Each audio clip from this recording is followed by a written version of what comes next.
I'm here today with Police Chief Teresa Thigi to discuss the recent violence in our communities, the status of investigations, and the substantial changes we will now need to implement. The violence that we have seen on Fountain Square and Government Square and in our city last night is completely and utterly beyond the pale and is absolutely intolerable, and we will stop it. There have been 2 shootings on Fountain Square and Government Square just this week, including a fight. And last night we had another shooting in the West End and also in Westwood. It has to stop, and we will do everything that we can to make it stop. We have been relentless with a litany of both police and non-police actions. We have boosted officer presence in our downtown and our busiest areas, including having them out of their cars and walking beats. We have shut down the liquor store on Government Square and turned it into a surveillance station. We have increased police presence on Government Square and Fountain Square. We have flooded the area with 311 volunteers and violence interrupters, and yet the violence persists. As mayor of our city, it is my expectation that every party is at the table working to put an end to this and working to address this urgent crisis, and that every change is on the table.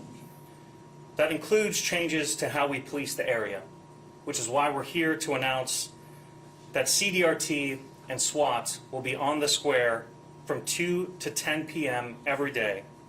And secondly, that I will be putting forth legislation to create and enforce an even earlier curfew for the Fountain Square district. If you are an unsupervised team and you are breaking curfew, we will move you or we will arrest you. If you are in the urban core engaged in illegal behavior, we are going to arrest you. Enough is enough.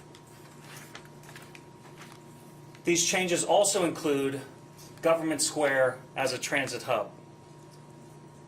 I've spoken to Andy at SORTA, and I've expressed to him my interest in deconcentrating routes and getting more control over foot traffic in the Government Square area. I will continue to speak with SORTA leadership, and I expect us to work quickly on exploring every option. My directive and my expectation remains clear. Police officers are responsible and empowered to proactively de-escalate situations before they become violent or unruly, and 2, that police officers are empowered and expected to enforce the law as it is written. Despite all the changes that we have made up to date, the investments we have made, our communities are still experiencing an unacceptable level of violence, and it has to stop. Now is the time for significant change. Chief Thigi.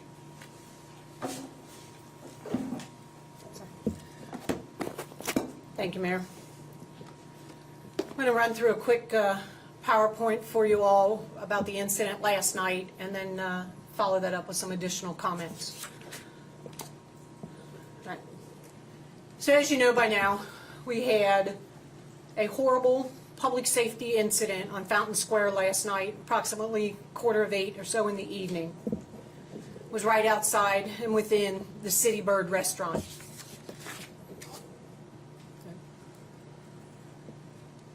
We had 2 victims last night. A juvenile, 16, non-life threatening, thank God. An adult, 19, again, non-life threatening injuries. As to the people who caused these injuries and caused this disruption in public safety on their Fountain Square, we have warrants signed on 1 individual. Not going to release the name right here, right now, because our fugitive apprehension unit, I'm going to give them some time to do their work. They will find this individual, and they will take them into custody.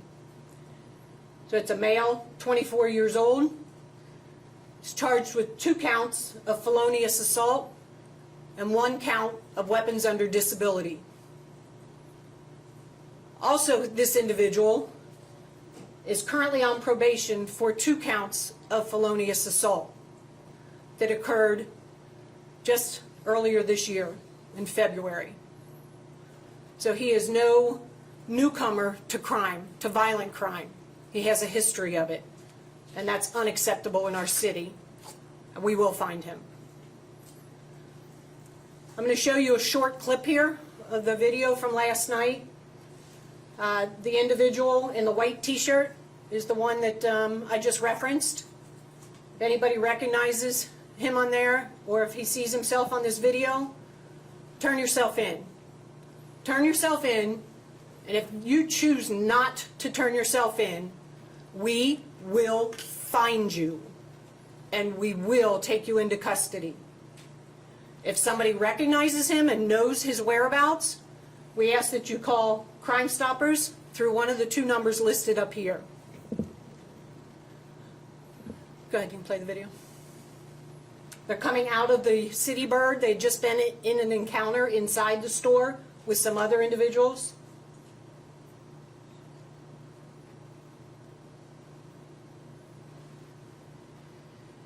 As you can see, one of the suspect, or persons of interest, I should say, face is blurred on there. This investigation is not over simply because we signed charges on one of them. The investigators are continuing to do their work, and if warranted, other charges will be forthcoming on other individuals. A couple other things from last night. We also arrested a juvenile that was seen discarding a firearm into a flower box outside of City Bird. We recovered that firearm and we made an arrest on that juvenile. Additionally, we arrested an individual who had warrants, capuses on them, that tried to elude the officers that were in the vicinity looking for these 2 subjects. So there was an additional arrest. I want to point out a couple of things here. We've been talking all summer about the crime and the perception of safety in our city. It does not go unnoticed by me that we are continuing to fight this battle, continuing to try to get some of this crime under control, try to improve the perception of public safety, especially in our urban core. And we're not finished with just investigating things as they occur. As the mayor mentioned, police presence. There were 4 officers on Fountain Square when this happened last night. Immediately heard the shots fired, responded to the vicinity. That's how we were able to take a couple people into custody so quickly and start gathering the facts of the incident. The investigators have done a great job in a short period of time. We're not even 24 hours into this. So that does not go unnoticed either. A couple other things. We talk about technology. It's a game changer for us. It's a force multiplier. Our drones were up during this incident. They immediately started following the individuals that we arrested, and that was instrumental in taking them into custody. Also, the camera footage you see here, that's camera footage from our Fusus system. We've been talking about that. The more people, the more businesses that sign on to Fusus gives us very, very quick access to their cameras. By the time I arrived on the scene last night, the investigators were already had reviewed the video footage and were working their case from there. So that's a game changer as well. So I'll answer your questions in a few minutes. I'm sure you're going to have some about the particular incident. But a couple other points I want to make. As I said, we've had a very challenging summer here in Cincinnati. Very challenging. And you'll hear it's going all across the country. I don't care what's going on in other cities. I care what's going on in our city. In our city, Cincinnati. We need to make it a safer place for businesses, for people to patronize those businesses, for the people who live in this city. We need to make it safer for our officers to do their job in this city. So right now I'm going to speak for just a moment to the men and women of CPD who may be watching this. We have asked a lot from you in the last 8 months or so, and you have stepped up. Guys, men and women, we need to do more. We need to do more. This is about keeping law and order in our city. That is our responsibility as law enforcement. So to everybody watching this, fully expect Cincinnati police officers to take enforcement action on low-level violations. For example, if you are smoking marijuana on Fountain Square, expect to be approached by an officer. That is not legal. Marijuana is legal in the state of Ohio under certain circumstances, not out in public. So expect if you're doing something that you've never been approached about before, we're going to start reminding you your actions are illegal. If you are fighting on Fountain Square or anywhere around the downtown, expect the officers to intervene. We are no longer going to think that just simply our presence is going to deter something like this from happening. We've had more than several incidents of shots fired while a police officer was close by over the last couple of years. That's unacceptable. And the only way to keep that from happening is for the officers to intervene earlier. And again, to the men and women watching this from CPD, I will have your back. It might seem like it's something small, and yes, it's a risk that it could turn into something bigger. Again, if you are following your training, following our policies and procedures, I can take care of you if you get involved in something. And I will do that. I will have your back as long as you are trying to make this city safe. It is on us as law enforcement to get control of this. And I will be there with you as we try to do it. Thank you. Oh, yeah. So just to give you saw the clip here real quick, but just to give you a couple little facts of the incident. This didn't start at City Bird. This started, these two groups of individuals started with an encounter somewhere up in the Clifton area and then came downtown. They were inside City Bird, two different groups, allegation of one male inappropriately touching or saying something to a female in the other group, somebody standing up for her, verbal altercations occur. They're going to take it outside to resolve the issue, and then you see the two individuals leave and turn around and fire into the City Bird. So think about that. That's what started two people being shot. Some groups who had a verbal dispute. All right.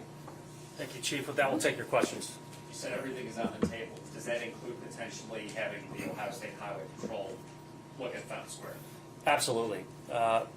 As I've mentioned before, I will work with anyone at any level of government, of any political party, to get the resources and support that our CPD officers need.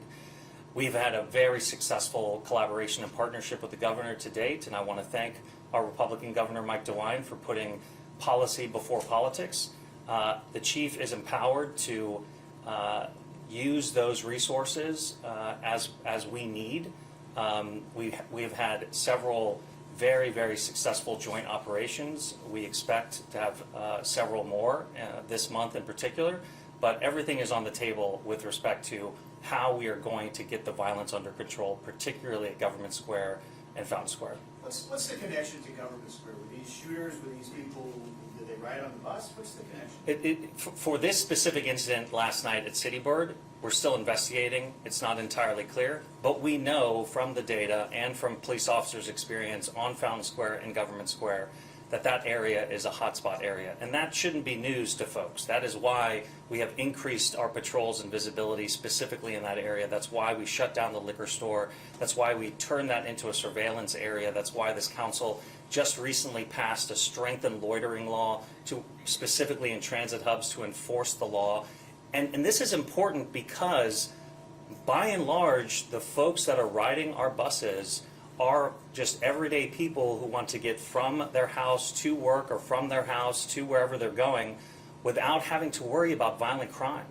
We are having to take these steps not to punish our public transit system, but to strengthen it and work collaboratively with them to do everything in our disposal to get our arms around this violence that is happening far too often. I mean, Chris, in the last week, in the very heart of our city, 2 shootings. One during rush hour when people are transitioning from home to work, and one just in the early evening. On top of that, we had a fist fight that blew out of control and fell into the street, significantly increasing the danger for not just the people who are in that fight, but also for the pedestrians and people trying to just make their way through Government Square. This is a problem. And we need. They were on Government Square. The one was on 6th, the other was on Fountain Square. So Government Square is the hub that is bringing a lot of the criminal element in a concentrated way into these specific civic areas.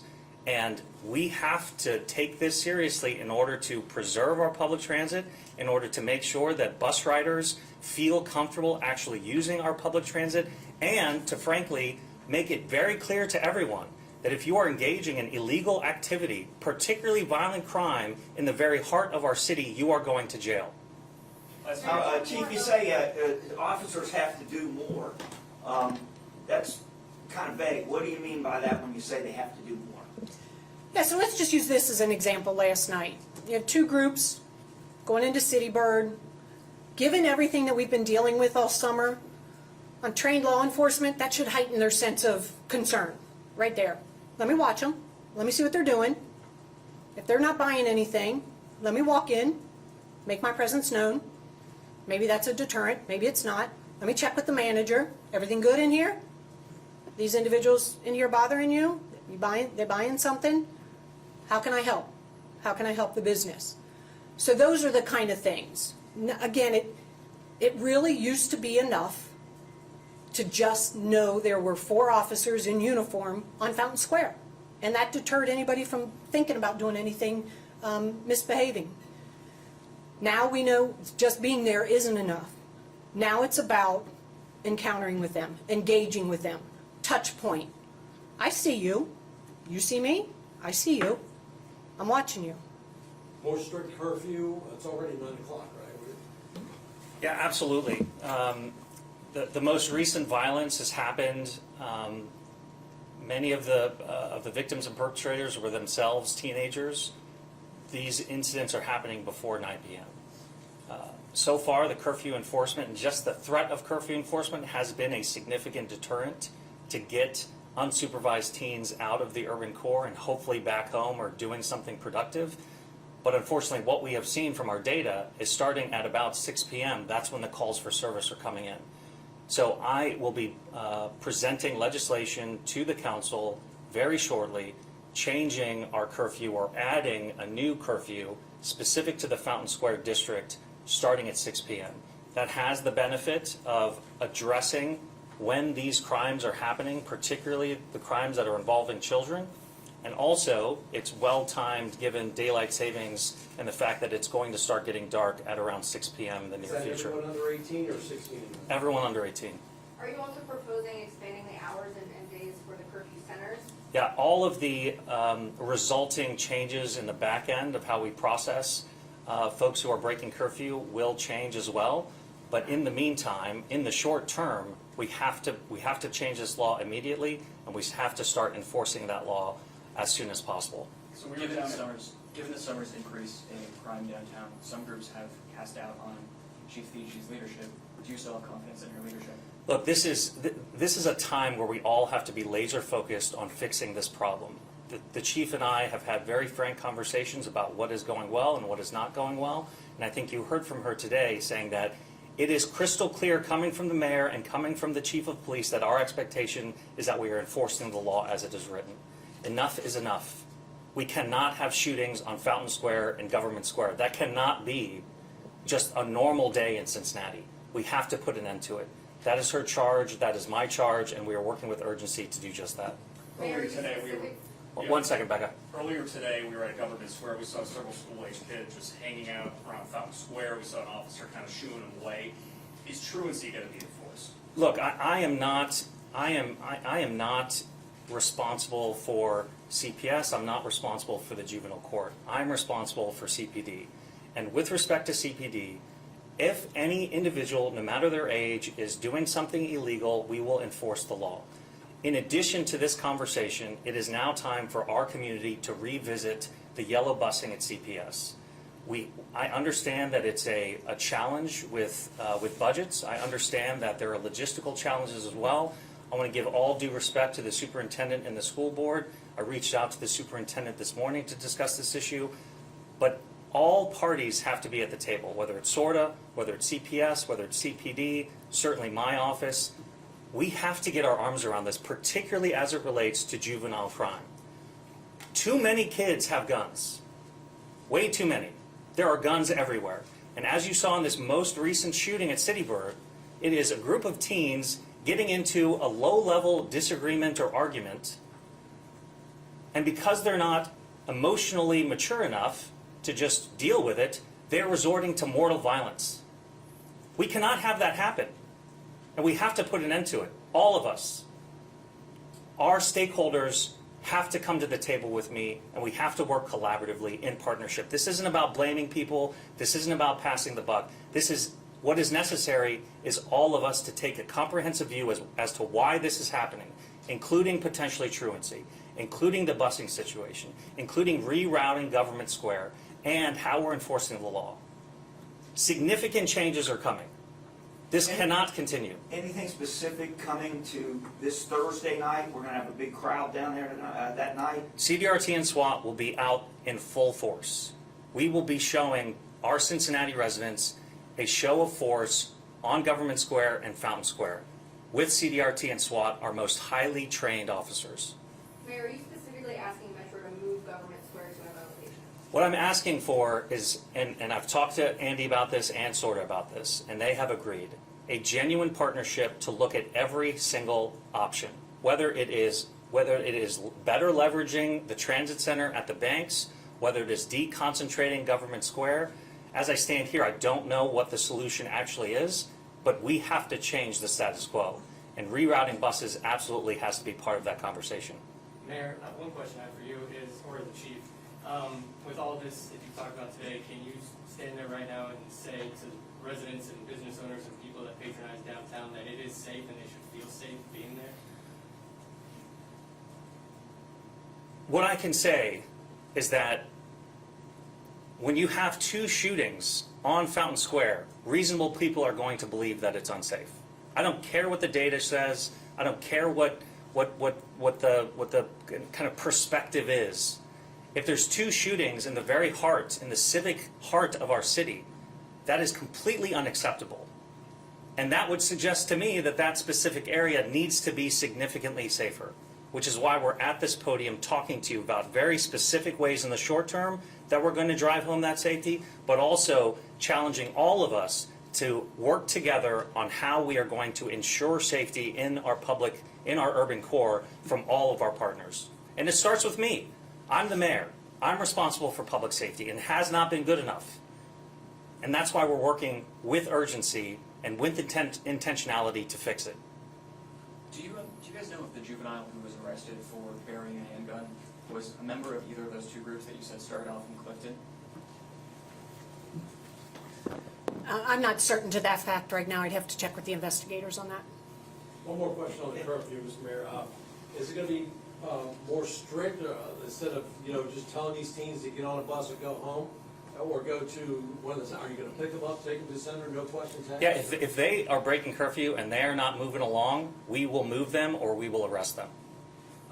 Any plans, you talked about possibly looking at more help with the troopers. I don't know where you are exactly with that. What about the county? Any kind of additional steps you might take involving the county? Absolutely. We had a very successful partnership over the summer with the county patrolling Court Street area. I know the chief has been in dialogue with the sheriff about a new task force, very similarly situated. And so I'll ask the chief to weigh in on that. So yes, it's been successful, the operations that we did with OSP. We are going to be doing more. I'll let a little bit of the cat out of the bag. There's one tonight. So if people are down Fountain Square tonight, shouldn't be there, or engaged in criminal activity, go find somewhere else, because we're going to be down there tonight. We're going to be down there. It's going to be city and county. Tonight will be city and state. City and state. As to the county, we've had some extremely productive conversations with the sheriff and her leadership team about what could kind of a joint task force look like. We saw the success that our task force had over the summer. And so now we're talking about a combined effort. So you think about it, we could have local, county, and state law enforcement forming efforts together for public safety in the city. Last question. Well, I got one. I know this is going to sound like maybe a little out of left field or personal or whatever, and it is kind of personal. but we talked about low-level crimes and responding to low-level crimes. A personal incident, my son had his car, somebody comes up to him, thought he had hit his car. They come up to the car, out of the house, smash the mirror on his car. He takes off, he's not gonna do it. He goes and reports a crime. I thought it was a crime of violence. I'm like, you gotta report that. He goes to District 3, reports a crime. They said, we'll have an officer get in touch with you. Never heard a word, never heard a word. And the thing that was kind of a little disturbing to me was, it's like, people kind of expected that. They were like, well, you're not gonna hear from them. How are you gonna deal with these kind of situations? They're like, well, they're very busy with, homicides and shootings and this, but, we brought up low-level crimes, and, it's low-level, but it was also a violent crime, and here's a guy, and we got no call back, nothing. So Brian, to your point, you lost me a little bit at the very first part of that story, but that's okay. That's okay.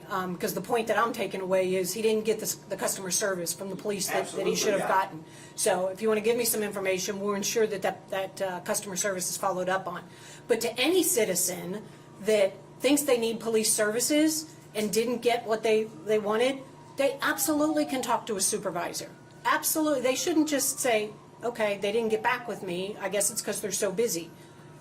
There are avenues to address everybody's needs in this city. It might not be a police officer at your front door, but we do have other ways. So if your son still needs police services, It was about please 3 let us weeks know. ago. Please let us I hadn't know. heard a word back. I mean, it went to the police station, Yeah. filled out the report, and they said it'd probably be 3 or 4 days, but was Okay. never contacted. Yeah, we'll follow up with you on that, absolutely. Thank you.